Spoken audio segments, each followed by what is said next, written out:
Hola, bienvenido a nuestro canal de historias sabias. Disfruta mirando. Andrés Trujillo se ha labrado una carrera de éxito a sus 30 años. Tras licenciarse en Derecho, trabajó como ayudante de un juez federal, sopesando si vincular su vida al ejercicio de la abogacía o probar en otra dirección. Surgió una oportunidad. Un conocido suyo se hizo notario y le ofreció unas prácticas como ayudante suyo. Andrés encontró este trabajo más a su gusto. En su ciudad natal, los notarios se dedicaban sobre todo a tramitar documentos de herencia, y él tenía que trabajar con personas mayores y a veces hacía visitas a domicilio. El trabajo parecía fácil y bastante interesante. Hace 3 años, el señor Trujillo abrió su propia notaría alquilando una oficina en el centro de la ciudad. Contrató a una secretaria, Irene Domínguez, una mujer de mediana edad con una gran experiencia profesional y vital que también se ocupaba del departamento de contabilidad. ¿Cuántas personas más hay?, preguntó Andrés mirando el reloj, mientras la secretaria traía los papeles para la firma del anciano sentado frente al notario. «Otro visitante». Irene se acercó y le susurró casi al oído. «Hay una vagabunda y también es muda». «¿Y qué quiere?». Andrés levantó las cejas sorprendido. «Ha escrito en un papel que tiene que hacer un testamento. ¿Tiene algún documento?». «Escribió que quería discutirlo todo contigo en persona». Cuando el anciano se marchó, se acercó una mujer encorvada de edad indeterminada, con un largo abrigo negro de terciopelo raído y una capucha sobre la cabeza. Su rostro, con una pesada barbilla cuadrada, estaba enmarcada por un pelo rizado gris y sus ojos estaban cubiertos por unas enormes gafas con los cristales emborronados. «Buenas noches, tome asiento», dijo Andrés más alto de lo habitual, aunque la secretaria no dijo que la mujer fuera dura de oído. «¿Quiere hacer un testamento?». La visitante asintió y le entregó una hoja de papel ligeramente arrugada. El notario la desdobló con cuidado y la colocó delante de él. El texto estaba escrito a mano con letra torcida. «Yo, Eduardo Sierra, lego todos mis bienes a mi hijo Andrés Trujillo». Un escalofrío recorrió la espalda del notario y se le secó la garganta. Temía levantar la vista hacia su visitante, una vagabunda muda. «Bueno, hijo, yo soy tu padre», dijo con una voz ronca y grave. Y esa voz hizo que el miedo recorriera todo el cuerpo del joven. Andrés se obligó a apartar los ojos del papel y mirar al hombre sentado frente a él. «¿Me reconoces ahora?». De un solo golpe la golfa se quitó la capucha junto con la peluca y las gafas. Estaba cansado de esta máscara, pero no podía prescindir de ella. Andrés vio una cara muy distinta, una que quería olvidar para siempre, pero a veces tenía pesadillas con ella. El rostro de un hombre violento, un criminal que había reaparecido en su vida después de 20 años. Así que no estaba muerto como todo el mundo había asumido en ese momento. «Me ayudarás a recuperar mi dinero y a castigar a mis enemigos». Una voz grave y ladrada de un hombre con un raído abrigo de terciopelo de mujer, y luego dijo en un tono muy diferente, más suave, que hizo que un escalofrío le recorriera la espina dorsal. «No te haré daño. Eres mi hijo, mi heredero». «No quiero nada de ti». Andrés aún no podía creer lo que veían sus ojos. «Así que ya vives en mi casa, que compré para tu madre, y usas mi herencia». Sonrió su padre apareciendo de repente. «¿Tu madre construyó su negocio sobre la nada?». «No, también puso mi dinero en circulación». «También es una zorra lisa». «Bueno, si no quieres mi dinero, entonces puedes ayudarme a vengarme de mis enemigos». «¿Y si digo que no?». Andrés tuvo la voluntad y la determinación de decir esas palabras en un puño. «No has heredado nada de mí, debilucho». El padre siseó suavemente. «Si no supiera con certeza que eres mi hijo, ya tendría dudas».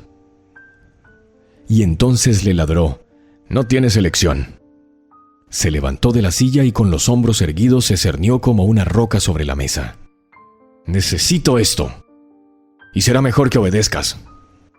Quieres mucho a tu mamá y no quieres que le haga daño, ¿verdad?». A Andrés se le revolvió el estómago. «He estudiado tu horario mientras esperaba mi turno. ¿Cómo pudiste hacerte notario? ¿No tienes nada mejor que hacer? Bueno, ocultaré mi decepción. Mañana por la mañana a las 10 nos vemos en el Centro Comercial Galáctica. Primer piso, cafetería francesa. No llegues tarde, hijo. No creo que haga falta advertirte que esta conversación y todas las que sigan son estrictamente entre nosotros. No te hagas ilusiones. Será peor para ti y para tu madre. El padre cogió su testamento, se caló la peluca y la capucha, se puso las gafas y salió del despacho. Andrés permaneció sentado como clavado en su silla. «Señor Andrés, ¿qué quería el vagabundo mudo?», preguntó al cabo de un momento Irene. «Nada», respondió el notario saliendo de su estupor. «Una enferma, ni siquiera tiene documentos». «¿Así que hoy no me necesitas?». «No, puedes irte, yo mismo cerraré la oficina». Los pensamientos de Andrés eran confusos y trató de organizarlos de alguna manera. ¿Qué querría de su hijo ese padre que había aparecido y le había asustado? ¿De quién quiere vengarse? No quería ser su cómplice. ¿Y qué tal ir a la policía? No, lo empeoraría. ¿Y qué podía decirle a la policía? ¿Un vagabundo mudo vino a redactar su testimonio y resultó ser el padre de un notario? Parece una anécdota, pero solo para aquellos que no conocen al hombre. Pero hace 20 años que se le dio por muerto, y Andrés intentó olvidar de alguna manera que tuvo un padre. Esos 3 años de niño le bastaron para darse cuenta de lo peligroso que era. Y al parecer, la psique hizo todo lo posible por presumir los recuerdos de su padre biológico, ocultándolos en lo más recóndito. Andrés tenía 7 años cuando su comedida vida cambió radicalmente. Desde que el niño tenía uso de razón, había vivido solo con su madre, Marina, en un piso acogedor. Sabía que su madre le quería mucho. Intentaba no disgustarla de ninguna manera, pero a veces la oía llorar por la noche, y entonces pensaba que había hecho algo mal. Solo por la mañana volvía a sonreírle, le besaba en la frente, le daba de desayunar y le llevaba a la guardería. De vez en cuando llevaba a su hijo unos días a casa de la abuela, Emma, en el pueblo. A la abuela no le gustaba mucho hacer de canguro de Andrés. A menudo lo regañaba por cualquier nimiedad. Ya se peinara mal o se metiera mal la camisa. Ella trataba mejor a los primos de Andrés, él se daba cuenta. Y si todos se portaban mal juntos, solo le reñía a él. La abuela Emma nunca creyó que Andrés fuera inocente. La manzana no cae lejos del árbol, solía decir con reproche. Pero entonces el chico no pudo entender el significado de estas palabras. Estaba muy dolido porque sonaba muy desagradable. Cuando su madre vino a buscarle era el niño más feliz del mundo y estaba contento de volver a casa. Su vida en común le resultaba muy cómoda. Solo una vez su madre le dijo que su padre vendría pronto. Antes le había dicho que estaba de viaje de negocios y Andrés nunca preguntó nada más. Le parecía que hablar de su padre incomodaba a su madre. ¿Era bueno? Aún así decidió preguntarle al chico esta vez. «Ya veremos», respondió con un suspiro. Se acercó a la puerta con una gran bolsa. De la mano sacó inmediatamente una videoconsola y se la entregó a Andrés. «Bueno, hijo, soy tu papá», dijo con voz ronca y grave. «Ahora vamos a vivir juntos». Su padre abrazó a su madre. El chico pudo ver que ella hacía lo posible por sonreír, pero pudo percibir que no le hacía gracia. No era sincera. Pero el recién encontrado padre no pareció darse cuenta de ello. Inmediatamente empezó a mandar y comportarse en su piso como un amo. Y la madre cumplió obedientemente todas sus peticiones. Ese mismo día por la tarde, unos amigos vinieron a visitar a su padre. Su madre puso la mesa, y su padre le ordenó que no saliera de la habitación. Pero no quería, tenía una consola nueva, y el niño estaba absorto jugando. Así que se puso los auriculares. Cuando salió de su habitación, los invitados ya se habían dispersado. Su padre se había ido y su madre lloraba mientras guardaba los platos. «¿Qué ha pasado?», preguntó el chico. «Todo bien». Mamá se secó las lágrimas y sonrió. «¿Vas a cenar?». Abrazó y besó a su hijo. Y luego, al cabo de unos días, se mudaron a una gran casa particular en una zona nueva de la ciudad. con jardín y caminos cuidados. Había incluso una piscina con agua climatizada, y a Andrés le encantaba nadar. Mamá tenía ahora un coche nuevo y llevaba a su hijo al colegio y lo recogía después de clase. Papá rara vez estaba en casa. Podía desaparecer unos días y aparecer de repente. Cuando él estaba allí, mamá era diferente, como un robot con un programa puesto, según el cual tenía que sonreír y seguir todos los caprichos de su padre. Y cuando estaba lejos, Andrés podía pillarla llorando. Aún se tomaba esas lágrimas como algo personal, pensando que había hecho algo mal que la había disgustado de alguna manera. Hasta que un día presenció cómo su padre golpeaba a su madre. Andrés estaba en su habitación del primer piso de la nueva casa cuando oyó ruido abajo, en el comedor. Cuando bajó las escaleras vio a su padre enfadado. Dio un puñetazo a su madre y la amenazó de modo que cayó al suelo. El niño corrió hacia su madre y su padre lo agarró bruscamente por los hombros y lo tiró al sofá. Decía palabrotas que Andrés nunca había oído. Después de este incidente comprendió por fin por qué lloraba su madre. Que su padre era el culpable de sus lágrimas. Pero cómo proteger a la persona más querida y amada, Andrés no lo sabía. ¿Nos alejamos de él?, sugirió a su madre después de otro escándalo causado por su padre y se sentó en la silla mirándose las manos con indiferencia. ¿A dónde?, levantó los ojos llenos de lágrimas hacia su hijo. Él o sus amigos nos encontrarán siempre y en todas partes. No nos dejarán en paz. Andrés se asustó por la desesperación. ¿Moraleja, hijo? Mi madre me lo anunció. Y efectivamente durante un tiempo hubo una tregua. Papá se comportó como si nada hubiera pasado, trayendo regalos tanto a mamá como a Andrés, pero por mucho que al chico le gustara lo que recibía de su padre, era mejor no tenerlo. Cuando el niño oyó que sus padres volvían a discutir, corrió hacia su madre y se interpuso entre ellos, viendo que su padre estaba a punto de pegarle. «No delante del niño», dijo la madre en voz baja. De repente esto enfrió el fervor del padre y se detuvo, respirando con dificultad. ¿No quieres que le haga daño a tu madre?, preguntó con calma y el chico asintió con entusiasmo. Entonces sé un buen hijo conmigo y haz lo que te digo. ¿Lo prometes? Andrés volvió a asentir. Trato hecho, y mantendré mi palabra. Y de hecho, después de eso nunca volvió a tocar a su madre. Aunque el niño no podía entender lo que pretendía ser un buen hijo, pero intentaba cumplir todas sus peticiones. Era algo menor como servir una botella de cerveza de la nevera o ir a buscar el periódico. Su padre solía decir que Andrés tenía que ir bien en la escuela. Era bueno que los estudios le resultaran fáciles, y cuando le enseñaba las notas a su padre, sabía que no tendría nada que reprocharle.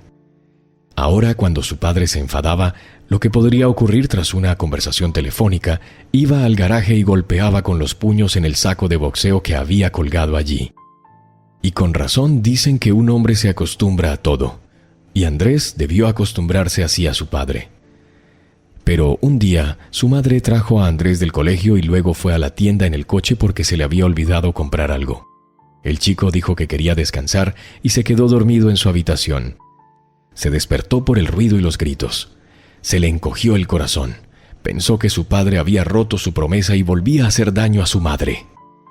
Bajó corriendo las escaleras y vio a su padre golpeando a un hombre en el salón, dándole violentas patadas en la cara y en el estómago. El hombre ya no gritaba ni gemía. Andrés retrocedió asustado. Corrió a su habitación y se encerró. Unos minutos después el niño vio por la ventana cómo un coche se acercaba a la casa y dos amigos de su padre sacaban de ella la alfombra enrollada que estaba tirada en el suelo del salón. Muchos años después se dio cuenta de que el cadáver del hombre al que su padre había golpeado estaba envuelto en aquella alfombra. Y entonces llegó su madre que dijo que había tenido que conducir casi hasta el centro para hacer algunas compras. El padre estaba perfectamente tranquilo y el niño no dijo nada a nadie sobre lo que había visto accidentalmente. Pero después, cada vez que oía el menor ruido, se estremecía. La vida con su padre terminó al cabo de 3 años. Andrés tenía 10 años ese día y su madre le había prometido recogerlo pronto en el colegio para ir a la pastelería por una tarta. Pero no llegó en su coche y un hombre extraño la acompañaba. «Hijo, hoy no podemos comer la tarta. Por favor, perdóname». Mamá susurró: «Celebraremos tu cumpleaños más tarde, lo prometo». Cuando entraron juntos en la casa, todo se puso patas arriba. Habían tirado cosas de armarios, cajones y mesillas de noche. Algo se había roto, algo se había desgarrado. Pero la madre miraba con indiferencia aquel desastre. Y el hombre no se fue, se quedó sentado en el sofá del salón por la mañana. La madre dijo que el padre había muerto. Abrazó a su hijo y sollozó, y se dio cuenta el chico que no era de pena sino de alivio. Ese día no fue a la escuela. Los dos fueron a una pastelería donde probaron una gran variedad de pasteles. Andrés se alegró de no volver a ver a su padre, pero ahora estaba de vuelta. Marina se levantó temprano un domingo por la mañana. Había tenido una pesadilla, pero lo olvidó en cuanto abrió los ojos. Podría haberse quedado en la cama, pero el día anterior había planeado muchas cosas y no quería relajarse. Se aseó despacio, se vistió y bajó del primer piso de su casa a la cocina, donde se puso inmediatamente a preparar el desayuno para ella y su hijo Andrés. Normalmente se levantaba más tarde los domingos, pero esta vez entró en la cocina en cuanto ella terminó de preparar la tortilla. Le sorprendió que su hijo saliera un domingo, aunque no parecía muy animado. «¿Vas a salir?» «Sí, tengo una reunión». «¿En tu día libre?» «Sí, es un cliente importante, así que dije que sí. Hoy también estoy de viaje». Marina se quitó el delantal con el que se cubría el vestido para no ensuciarlo mientras preparaba el desayuno. «¿Vas a comer?» «No, y tampoco voy a tomar café». Andrés la besó en la mejilla. «No quiero llegar tarde». Cuando su hijo se fue, Marina se sentó en una silla. Una especie de ansiedad surgía en su interior, pero no podía comprender su causa. Después de todo iba bien en sus vidas. Tenía su propio negocio de éxito. Su hijo adulto estaba construyendo su propia carrera y estaba a punto de casarse con una buena chica. Quizá la propia Marina decida atar su destino a un hombre que conoce desde hace muchos años. ¿Qué ocurre? ¿Qué fue esa estúpida premonición de desastre inminente? Y entonces recordó su sueño. Soñó con un hombre que había muerto hacía muchos años, pero que había conseguido hacerle la vida insoportable mientras vivía. Parecía que lo había olvidado para siempre y habían pasado tantos años, pero el sueño le devolvió un pasado que no quería recordar. Marina tenía 15 años cuando dejó el pueblo por la ciudad después del instituto y se matriculó en una escuela de costura. A su madre no le importaba. Al fin y al cabo, si sabía coser, siempre podría encontrar trabajo. Y cuando su hija fuera a la ciudad, habría menos para gastar en comida.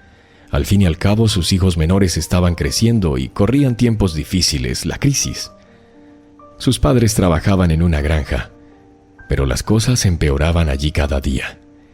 La madre ordeñaba vacas, pero pronto cerraron la granja y sacrificaron el ganado. El padre, conductor de tractores, bebía a menudo alcohol ilegal y le amenazaban con expulsarle todos los días. Y apenas le pagaban dinero. La agricultura de subsistencia ayudó, pero para vender algo hay que cultivar algo. Marina y sus hermanos desherbaban el huerto y alimentaban a los animales, y cuando aprendió a coser, a su madre se le ocurrió que las mayores se dediquen a la costura. La muchacha estudió bien. Aprendió los rudimentos de la sastrería y no tardó en tomar órdenes de sus vecinos del pueblo cuando venían a pasar el fin de semana. Podía coser un vestido en una noche. Es cierto que a menudo le pagaban con comida, pero su madre lo hacía con gusto, quedándose algo para ella y llevándose algo al pueblo donde vivía en un dormitorio. También consiguió trabajar en el departamento de costura de la universidad, con un sueldo bajo pero garantizado. Al graduarse se dedicó a coser ropa de cama, pantalones de hombre y chaquetas. Estaba contenta con su monótono trabajo porque podía ver los resultados. No era mucho dinero, pero era su propio dinero, ganado honorablemente. Su madre daba ejemplo a sus hermanos pequeños, la elogiaba, la llamaba sostén de la familia. Pero su padre, desde que Marina podía recordar, se iba a menudo a la juerga y era mejor no verle. Cuando llegó a casa muy borracho, todos se escondieron en diferentes rincones. Su madre casi siempre estaba metida en líos y no se apenó demasiado cuando encontraron a su padre muerto en el garaje junto a su tractor. En el año de su mayoría de edad, Marina recibió un diploma de una escuela de costura. No había cuestión de más educación, tenía que trabajar. Sus hermanos aún iban a la escuela y su madre no le resultaba fácil mantenerlos sola. La chica se puso muy contenta cuando le ofrecieron un trabajo en la cooperativa Start.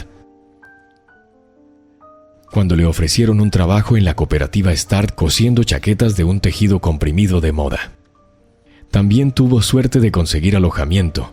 Alquiló una habitación a una anciana soltera por un módico precio, así que le sobraba dinero para llevárselo a su madre.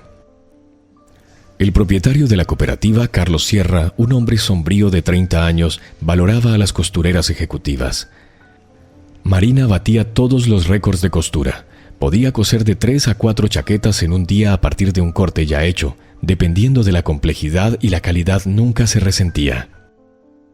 Empezaron a pagarle primas por este tipo de trabajo.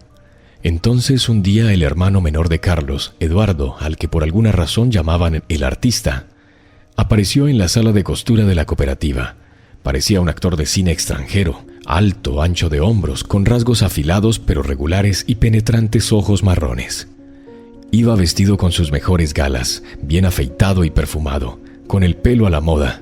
Se quedó mirando a las chicas de la máquina de coser durante un buen rato antes de detener su mirada en Marina. Se sonrojó hasta la raíz del pelo ante aquella mirada insistente, como si la hubieran desnudado en la plaza del pueblo. No tenía dinero para ropa ni cosméticos, y lo que se ponía o bien lo cosía ella misma con la humilde reserva de telas de su madre, o bien lo volvía a coser a partir de algo viejo. Nunca iba a la peluquería, siempre trenzaba su espesa melena rubia. Y Marina no estaba mimada por los novios. En la escuela de costura la apodaban mojigata. Las chicas que estudiaban con ella a menudo pasaban tiempo en compañía de chicos. La llamaban, pero ella siempre se negaba. Había mucho trabajo, no había tiempo para el entretenimiento y no le gustaba a nadie en particular. Eduardo la avergonzó de inmediato con su empuje. Le trajo enseguida una caja de bombones caros y la invitó a comer con él. Marina intentó negarse. Delia, que estaba sentada en la máquina de coser de al lado, soltó que no tenía nada que ponerse para ir al restaurante. Así que se negó. Marina se avergonzó, pero por otro lado decidió que era lo mejor. Ahora el hermano del propietario de la cooperativa no volvería a acercarse a ella. No es que no le gustara, había algo muy atractivo en él, una especie de fuerza masculina. Pero eso por otro lado era lo que le asustaba. «¡Qué suerte tienes, Marina!», dijo Delia cuando Eduardo se marchó. «Cualquiera desearía la atención de un hombre como él. Siempre tiene dinero, tiene un coche precioso y solo tiene 23 años. Yo también habría salido con él, pero soy demasiado mayor para él. Le gustan las chicas jóvenes». Delia tenía 25 años y había estado casada y divorciada. Ahora estaba criando sola a un hijo pequeño. Pero como ella misma dijo, estaba en constante búsqueda de un hombre rico. Aunque todas las niñas y jóvenes que conocía soñaban con un hombre así, Marina no. Ella no se fiaba de los hombres y no pensaba en el matrimonio, y mucho menos en amantes.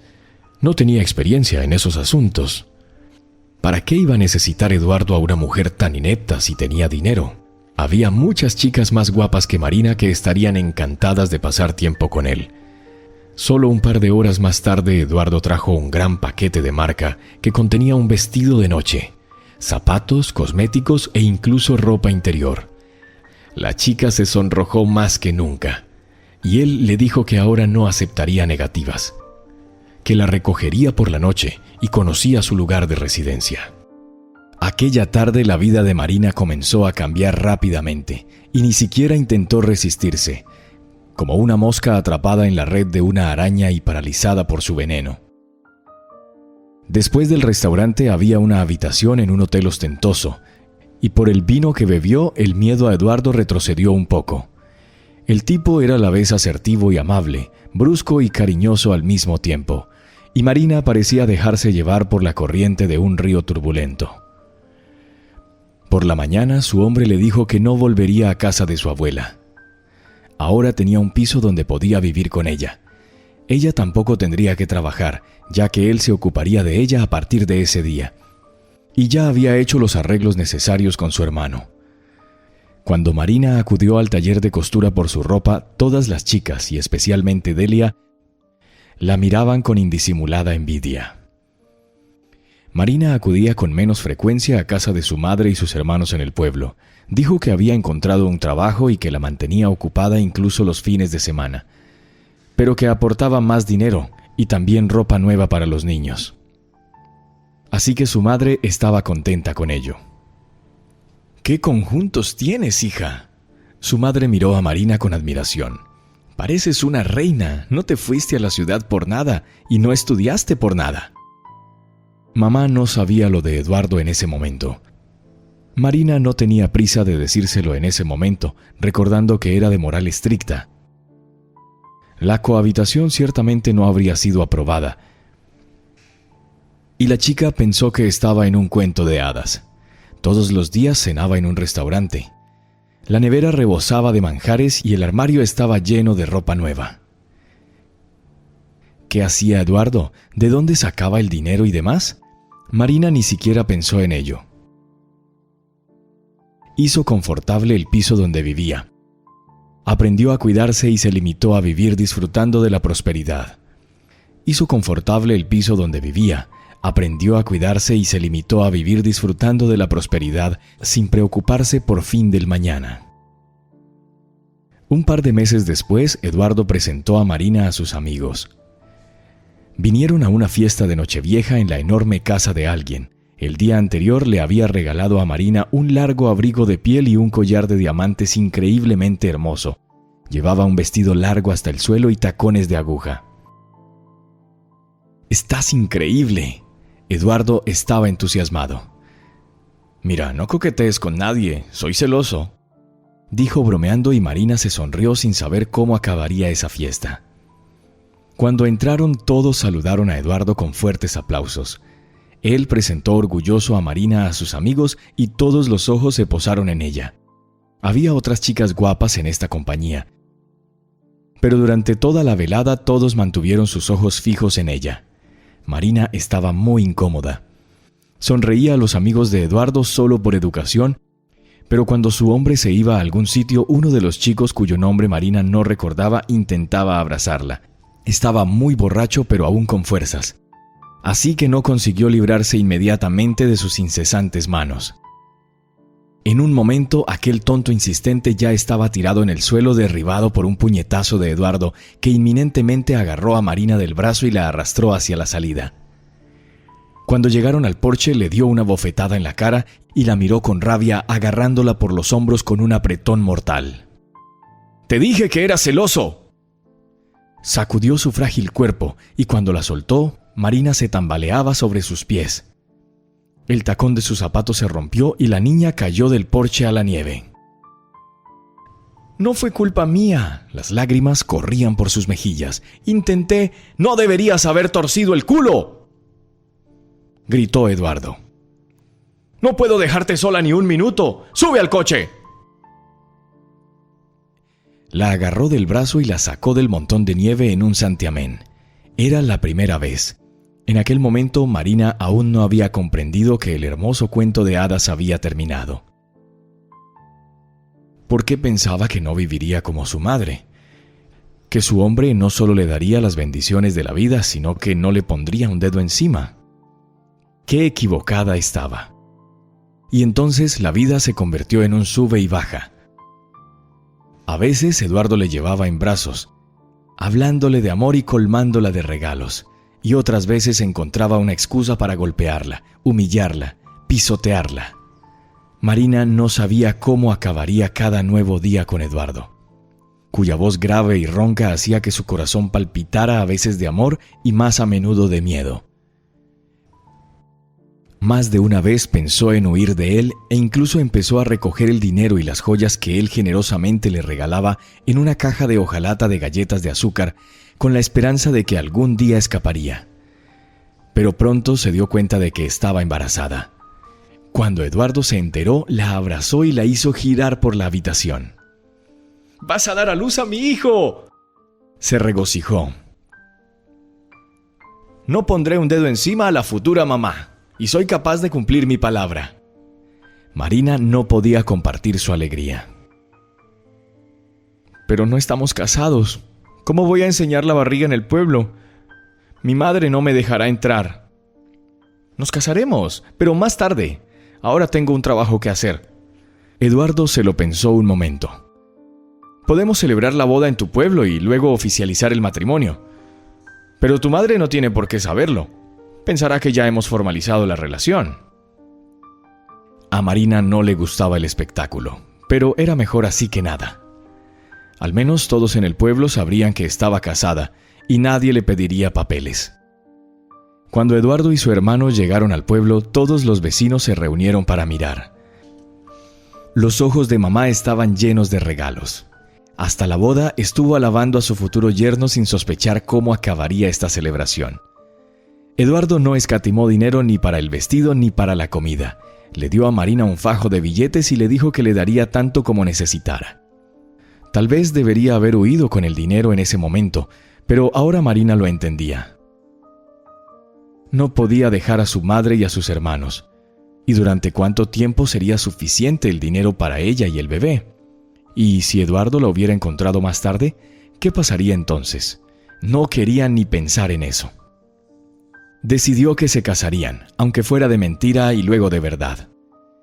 ¿Y quién sabía si tener un hijo cambiaría a Eduardo para siempre y se convertiría en otra persona?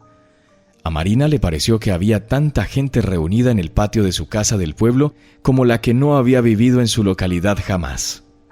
Cuando se bajó del caro coche de Eduardo con un elegante vestido de novia, todos los reunidos jadearon de alegría.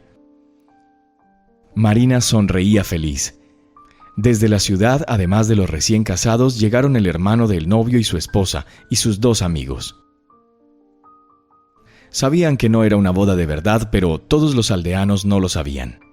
Y Marina se sintió realmente como una novia de verdad. Ella y Eduardo se sentaron en la cabecera de la mesa. Todo el patio estaba ocupado por una gran mesa compuesta por muchas otras pequeñas recogidas entre los vecinos. Sin embargo, había tanto que comer que resultaba difícil no perderlo de vista. Los invitados se sentaron. Los que no tenían espacio suficiente se colocaron alrededor de la mesa y recibieron tanto una bebida como un tentempié. Se ofrecieron brindis. Los animadores fueron llamados temprano. Uno de los invitados bromeó al ver que un policía entraba en el patio. Pero entonces los invitados se dieron cuenta de que no eran los animadores, sino los verdaderos encargados de hacer cumplir la ley. Eduardo se levantó de un salto al ver a los policías. Pero no tenía a dónde ir. «Eduardo Sierra, estás arrestado», proclamó uno de los huéspedes no invitados con uniforme de policía. «Se le acusa de extorsión, fraude e intento de asesinato». «¿Por qué no podías esperar hasta mañana, ciudadano alcaide?». Eduardo se dio cuenta de que la resistencia era inútil, y sus 2 amigos también fueron esposados. «Privándome de mi legítima noche de bodas», añadió. «Casi le quitas la vida a un hombre». Todos los invitados se quedaron con la boca abierta al ver esta escena vergonzosa para Marina y toda su familia. «Marina, cariño, te cuidarán», gritó Eduardo al salir por la puerta. La novia no pudo articular palabra. La mujer de Carlos, el hermano de Eduardo, la agarró del brazo y la sacó del patio. Tras ellos, el propio Carlos se apresuró a seguirlas. Exclamó alguien de la aldea e inmediatamente todos los demás se apiñaron. «Hija, ¿con quién te casaste? Te han deshonrado delante de tus parientes, delante de todo el pueblo». La madre se lamentó mientras Marina subía al coche lavándose la cara con lágrimas. En ese momento quiso morir. ¿Cómo podría mostrar su cara en el pueblo ahora? Sin duda, esto era algo que nadie podía imaginar. Marina se encogió ante el recuerdo, como si viviera la vergüenza.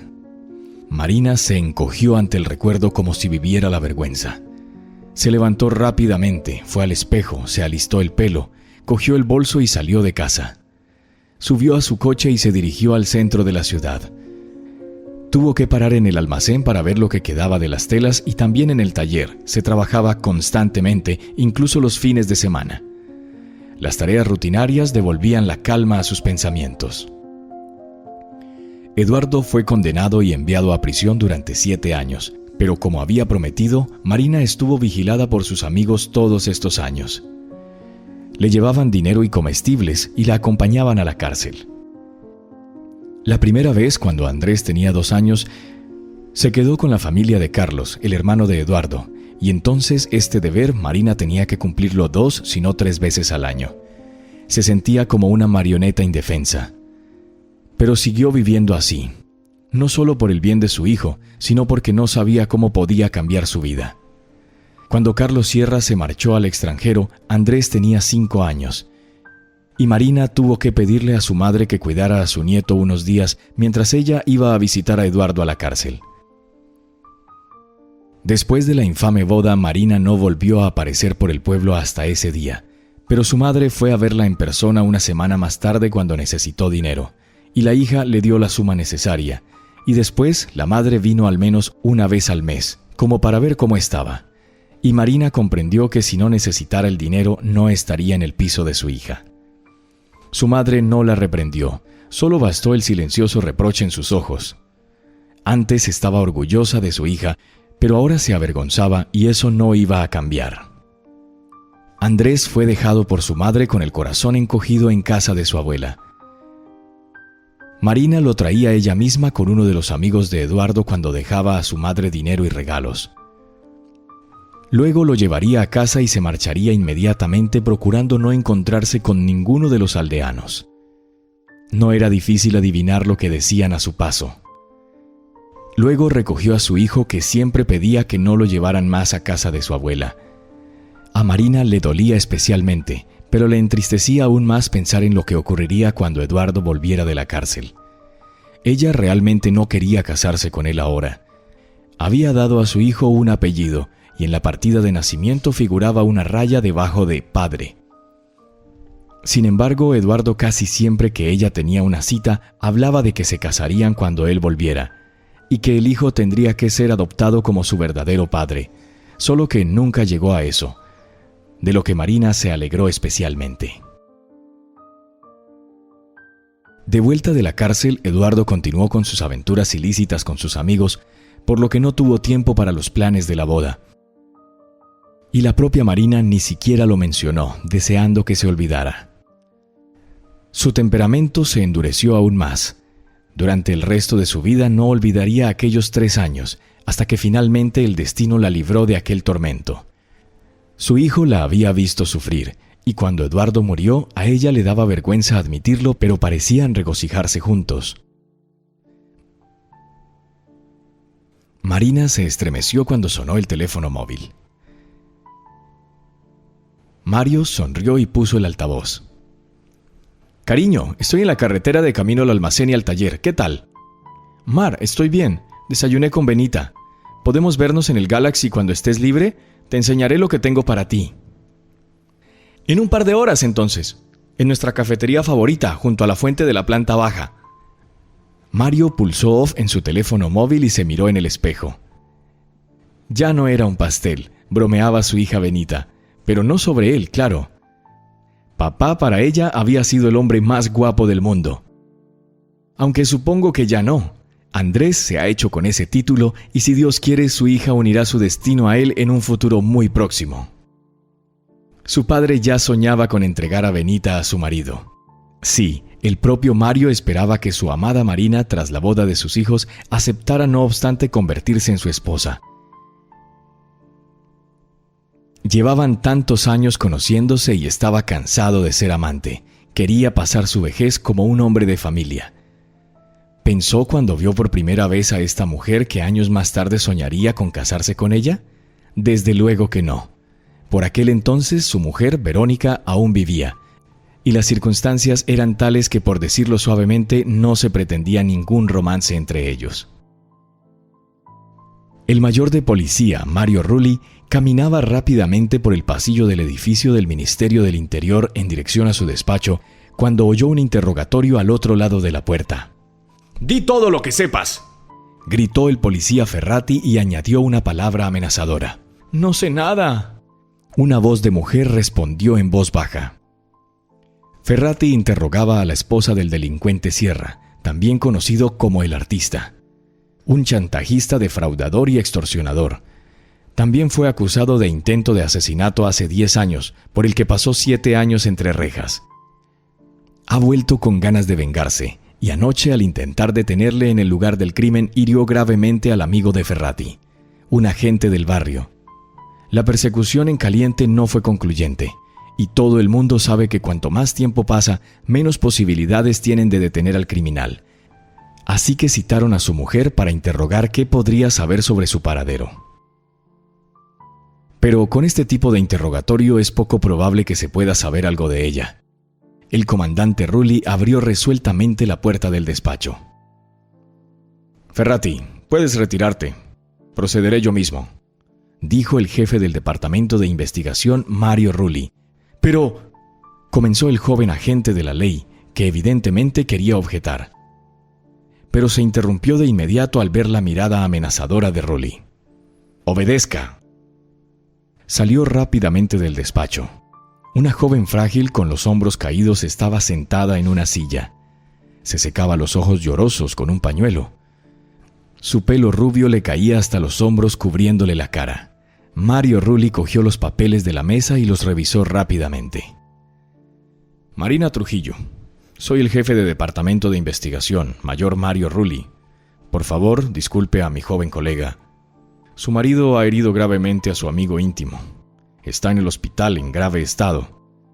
Sus posibilidades de sobrevivir son casi inexistentes». «Pero no sé nada». La mujer rompió a llorar. «No sé dónde puede estar mi marido. Nunca ha hablado de sus asuntos con sus amigos delante de mí. Ya registraron nuestra casa y me trajeron aquí enseguida». Mario sirvió agua de una jarra en un vaso y se la dio a Marina. Ella se echó el pelo hacia atrás y él pudo ver su rostro casi infantil. La compasión se coló en su corazón. ¿Cómo podía una mujer tan encantadora ser la esposa de un criminal empedernido? «No tengo nada que añadir».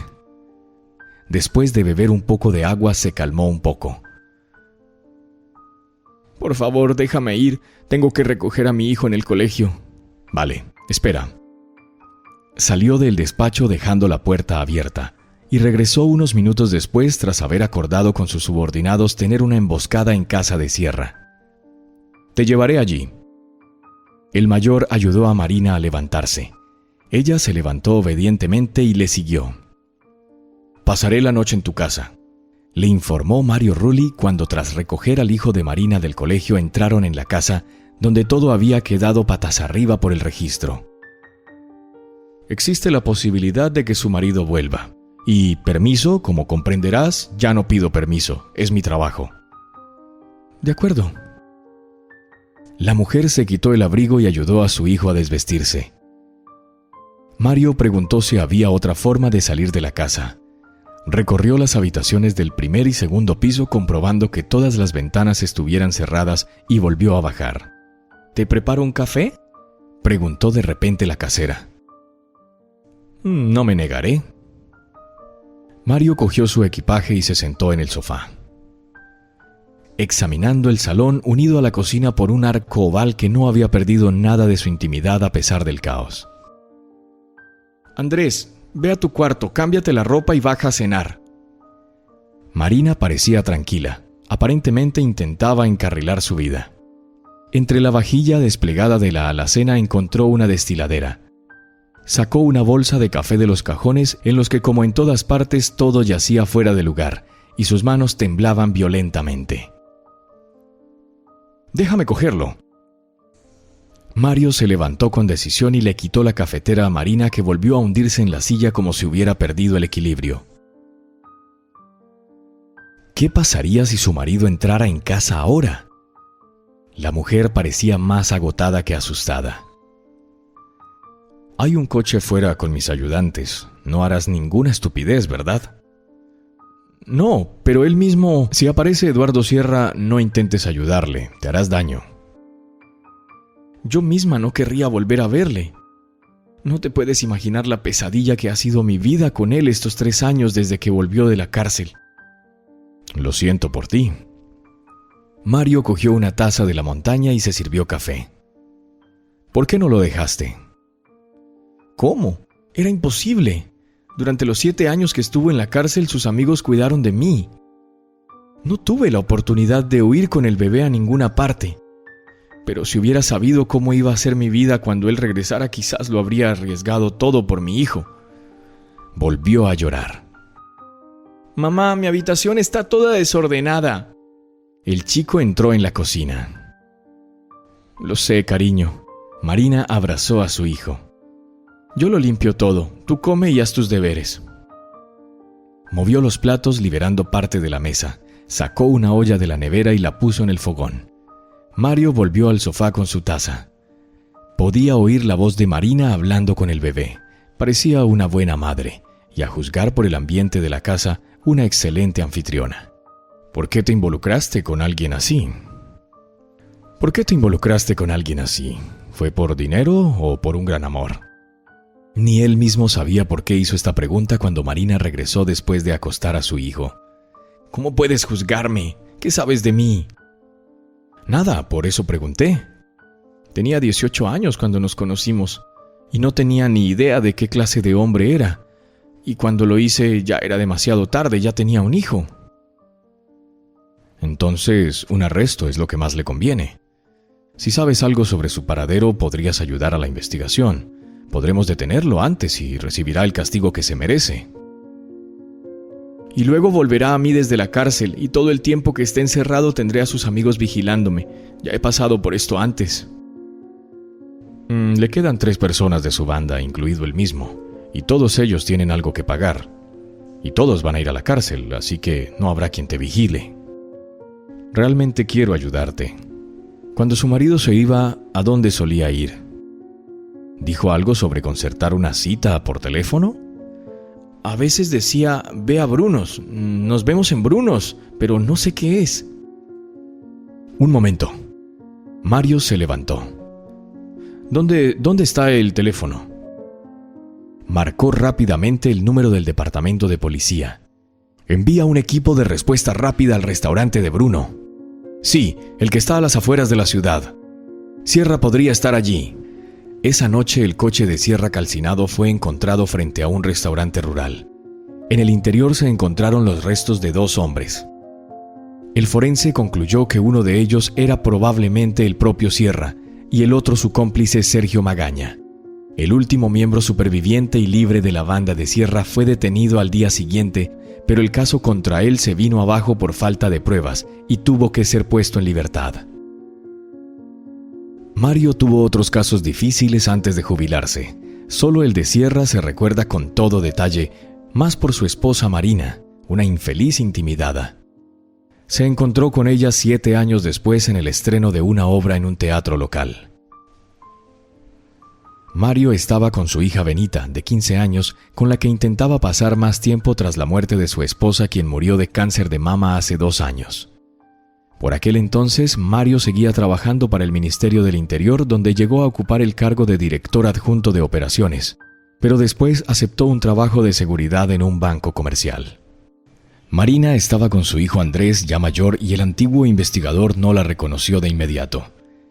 Demasiado marcado el contraste entre aquella enferma y una mujer brillante y segura de sí misma. Era extraño, pero por alguna razón ambos estaban encantados con este encuentro inesperado. Hablaron de la última actuación como viejos conocidos. Y Mario tuvo a bien invitar a Marina y a su hijo a un café para continuar juntos la velada. Benita y Andrés solo se encogieron de hombros tímidamente, pero después hablaron entre ellos. Así comenzó su amistad, que con los años se convirtió en un sentimiento más romántico. Ahora Andrés y Benita habían decidido casarse y Mario esperaba que él también fuera capaz de convencer a Marina para que se convirtiera en su esposa. Había mirado anillos de compromiso en la joyería del Centro Comercial Galáctica y quería la aprobación de Marina antes de comprarlos. Pero antes, por supuesto, necesitaba su consentimiento. A las 10:45, Andrés se sentó en una mesa de la cafetería francesa de la primera planta del Centro Comercial Galaxy. Le trajeron café, pero esta bebida de sabor habitualmente agradable le pareció hoy demasiado amarga. Echó otra cucharada de azúcar en la hermosa taza y miró el reloj. A las 10 en punto, un hombre alto vestido con una chaqueta a cuadros sobre un jersey negro de cuello alto apareció en su mesa. Llevaba el pelo oscuro recogido en una coleta y cubierto por una boina gris. Una perilla y unas caras gafas ligeramente tintadas complementaban la imagen. De su hombro colgaba una bolsa de cuero, y en sus manos sostenía una capa pulcramente enrollada en un elegante bastón. Podría haber sido pintor o músico, pero desde luego tenía un aire de artista. El hombre acercó una silla a Andrés, se sentó y saludó a la camarera. «Café francés, querida, y un postre a tu gusto», dijo el hombre con voz ronca y grave, y Andrés reconoció inmediatamente la voz. «Buenos días, hijo». Se dirigió a él el padre pretenciosamente vestido. «No tienes que mirarme fijamente». «No te reconocí». «No sabes nada de mí, o no te sorprenderías. Por algo me llaman el artista. Soy un maestro del disfraz. Pero nadie te ha hablado de ello, por lo que veo. No tengo tiempo para eso. Quizá tenga otra ocasión, pero ahora tenemos que ponernos manos a la obra». «¿En qué puedo ayudarte? No tengo ni idea». Andrés comenzó. «No tienes que imaginar, solo sigue mis instrucciones. Eras bueno escuchándome cuando eras niño, así que esto te vendrá bien». «¿Cómo podías estar seguro de que no iría a la policía?» «Bueno, no lo hiciste». Sierra sonrió. «Por el bien de tu amada y querida mamá me ayudarás y volveré a desaparecer de tu vida. Y podrás mantenerte el resto de tu vida a ti y a tu futura familia». ¿No puedes vengarte de todo el que quieras? Será más fácil hacerlo contigo y más divertido. Me gusta jugar. Además, mi voz es demasiado reconocible. No puedo seguir haciéndome el tonto todo el tiempo. Puedo cambiar mi aspecto, pero no mi voz. La camarera trajo café y un par de croissants. Este centro comercial se construyó con mi dinero, al igual que todo el negocio de Sergio Magaña. El padre cogió la taza y Andrés se fijó en que llevaba en la mano un reloj caro y en un dedo un anillo con una gran piedra negra. Por su culpa tuve que fingir estar muerto durante 2 décadas, como para quemarme vivo. Era mi mejor amigo y ahora se ha convertido en mi enemigo. Por ahí empezamos. ¿Hay alguien más de quien pretendas vengarte? Sí, ahí está el investigador especial que una vez me encarceló. Cuando volví no me desquité de él, pero le ascendieron a director adjunto de operaciones. Ahora creo está en su merecida jubilación, y no se me ocurre una mejor forma de castigarlo. Se rió el pseudoartista. ¿Y cómo se llama ese investigador? Mario Rulli. Me alegra ver que ya te estás interesando por los detalles de nuestro caso común. El padre le dio una palmadita en el hombro a Andrés, quien se puso pálido al oír aquel nombre tan familiar. Sigo dudando de que pueda ser útil. Andrés trató de serenarse para no delatarse. Su padre parecía ignorar que su enemigo se había convertido en amigo de su concubina y de su hijo.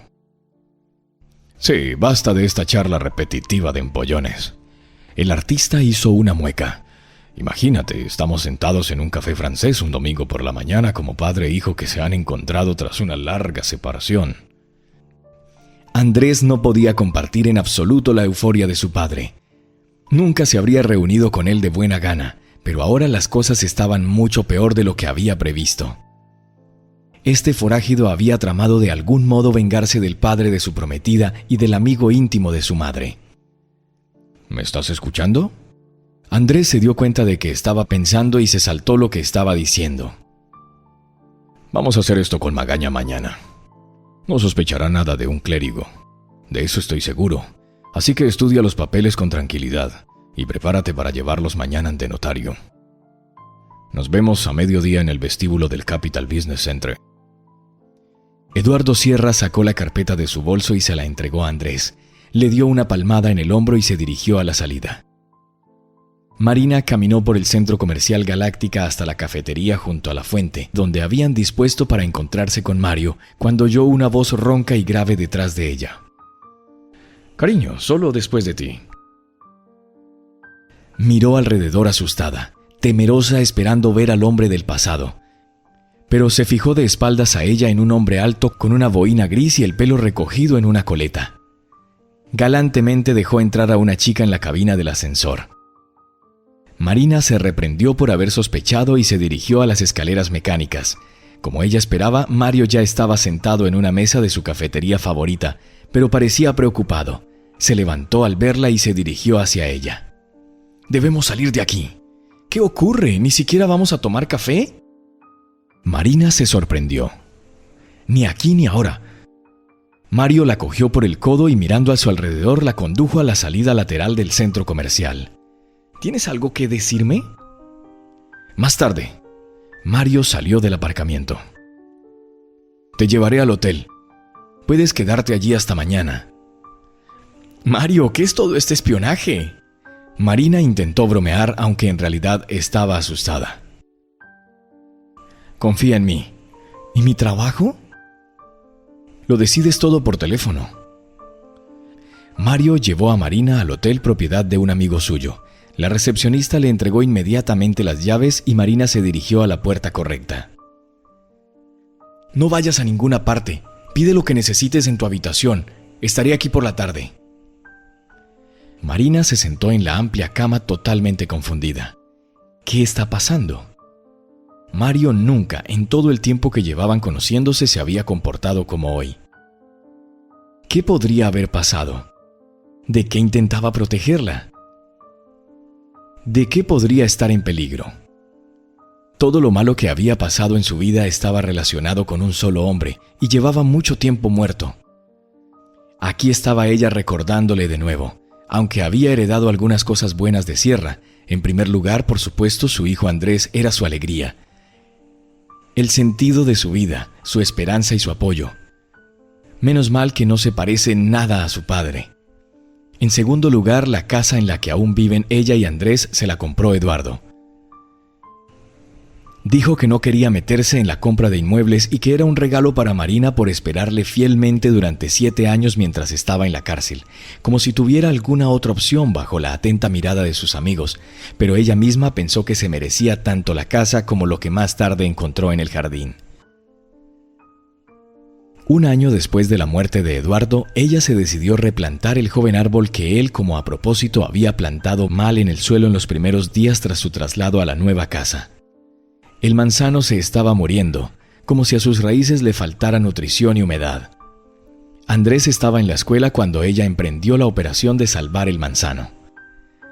Una bolsa de cuero llena de dinero estaba enterrada bajo las raíces del arbolito. Inmediatamente quedó claro por qué se estaba muriendo el árbol. Marina no buscó un nuevo lugar para ella, sino que se limitó a eliminar lo que impedía el crecimiento de sus raíces. Con su hallazgo entró en la casa con las piernas rígidas, incapaz de decidir qué hacer con el dinero. ¿Debería dárselo a los investigadores? Pero nadie le había preguntado por el dinero. Y después no podría evitar las preguntas. Y quién sabía si no iniciarían otra búsqueda, o peor aún, si empezaran a derribar los muros en busca de escondites. Así que decidió quedarse el dinero para ella y su hijo. Así que montó su propio negocio y pidió un préstamo como una distracción. Sin embargo, los costes de adquisición de los locales, equipos y materiales, por no hablar de los salarios de las costureras, superaban con creces el importe del préstamo. Pero nadie comprobaba nada. Y este era el tercer regalo de Sierra ya póstumo. A partir de sus primeros beneficios, Marina empezó a hacer donaciones a fundaciones benéficas y más tarde se convirtió en una de las fundadoras del refugio urbano Esperanza, para mujeres que se encontraban en circunstancias difíciles, incluidas la violencia doméstica. Y todos estos años, sus donaciones han superado con creces la cantidad que había en la bolsa encontrada bajo las raíces del manzano. Abrir un taller de costura fue un nuevo hito en la vida de Marina. Por fin se sentía no solo una persona libre, sino también una empresaria capaz de ayudar a los demás. Como era de esperar, su pequeña empresa prosperaba. Y la cuestión de ampliarla llevaba mucho tiempo en la orden del día. Marina negocia ahora la compra de nuevos locales para un segundo taller y las costureras más experimentadas enseñan su oficio a las jóvenes que vivían en el Refugio Esperanza y no tenían ninguna cualificación o simplemente querían formarse como costureras. Marina hizo algunas llamadas, confirmando la cita de mañana con el vendedor prevista para la tarde. Mario dijo que estaría en el hotel hasta mañana, lo que significaba que no tendría que cancelar nada. Ella esperó que apareciera para explicárselo, pero hacia la noche recibió un mensaje suyo en el que le decía que no podía venir y que solo se verían hasta mañana. Marina se quedó dormida mientras estudiaba una propuesta de los tecnólogos para ampliar la gama de productos infantiles y esa noche no la perturbaron los sueños. A mediodía un sacerdote alto de hombros anchos, barba espesa y bigote abundante entró en el vestíbulo del Capital Business Center. Llevaba una sotana ancha y una cofia en la cabeza. Detrás de las pequeñas gafas redondas se veían sus ojos ligeramente entrecerrados con los que escrutaba el entorno como si estudiara cada detalle. Se llevó la mano a la cruz que llevaba sobre la sotana, y cuando de la nada apareció una anciana con un vestido largo y le pidió la bendición, el sacerdote dijo: «Dios te bendiga en el nombre del Padre y del Hijo y del Espíritu Santo». Y le tendió la mano que la mujer tocó con sus labios. Andrés, que observaba esta escena, olvidó por un momento el motivo de su visita al centro de negocios. Tan vistoso era este sacerdote que no parecía pertenecer a un edificio donde solo había oficinas de grandes y medianas empresas. Sin embargo, tampoco esperaba ver allí a una mujer creyente. Mientras tanto, el sacerdote caminaba directamente hacia él. Andrés miró a su alrededor a ver a quién miraba. «¿No me has vuelto a reconocer, hijo?», dijo el cura con voz ronca y grave. Inesperadamente, Andrés solo pudo decir atónito por lo que veía: «¿Eres un sacerdote ahora? ¿Te has vuelto loco?». «Soy un artista, el rey de la reencarnación. Así que estoy en el tema, y mi voz es la adecuada para este conjunto. Pero tú seguirás hablando más. ¿Estás listo?». «Sí, claro». Andrés levantó la mano derecha en alto. Inmediatamente el personal de seguridad y los agentes de policía uniformados se acercaron rápidamente a ellos desde diversas direcciones. Las esposas se encajaron en las muñecas del impasible Sierra que se había disfrazado de sacerdote. «¡Hijo mío, eres Judas!». El pseudoartista indignado no salía del asombro. «Confieso que no esperaba esto de ti.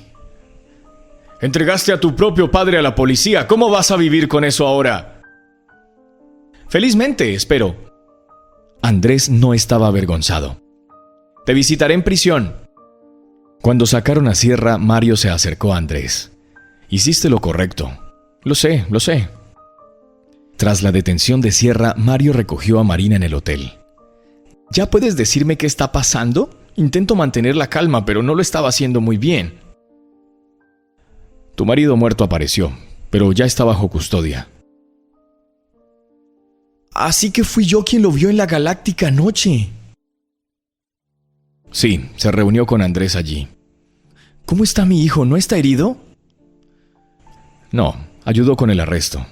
Ayer me llamó y quedamos en el centro comercial donde dijo que Sierra estaba tramando una venganza en contra de Magaña y contra mí. Decidí que sería más seguro que tú también pasaras la noche fuera y me puse en contacto con mis antiguos colegas. Sierra logró escabullirse del centro comercial y luego los compañeros elaboraron un plan para detenerle durante su reunión de hoy con Andrés». «¿Mi hijo se arriesgó a tanto?». Marina estaba horrorizada. «Sierra podría haber estado armado». «Sí, pero por suerte no hubo disparos. Aunque tenía un arma, no tuvo tiempo de usarla. Probablemente no esperaba que su hijo lo delatara». «¿Qué le va a pasar ahora?». «Quería vengarse de Magaña, pero no está claro cómo. Pero eso se está solucionando. Lo que importa es que estés a salvo». Mario miró con cariño a Marina. «¿Y dónde había estado estos 20 años?». «Eso está por averiguarse». Ese mismo día por la tarde se supo que Eduardo Sierra había muerto en una celda de aislamiento. En la autopsia resultó que se le había reventado un coágulo de sangre.